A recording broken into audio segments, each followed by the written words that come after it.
हे बघा मित्रांनो, पहिल्या पावसात कशा गारा पडलेत. हे बघा, हे ना माझ्या घरात आले, वाजायला लागले पण ना पडते मस्त.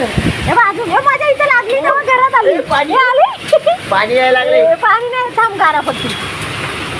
हे बघ इथे पण पडली असतील. ह्याच्यावर पडली, माझ्या अंगाला लागली. काय केलं तू? आता काय हा गारा गळा लागलेत रे. भारी ना. खालती बघ खालती. बघा किती पाऊस येतोय. वाराने कुठले बघ. वारा किती सुटले पण नाही. झाड आलो. अरे बिचारा कावळ्याचं घट आहे रे तिथे. ते बघ यार, घट नाही तुटायला पाहिजे. हे बघा इथे कावळ्याचं घट आहे मस्त. हे बघा हवा बघा. अरे मोडलं झाड मोडलं. आता तुझं काटा तुटला ना.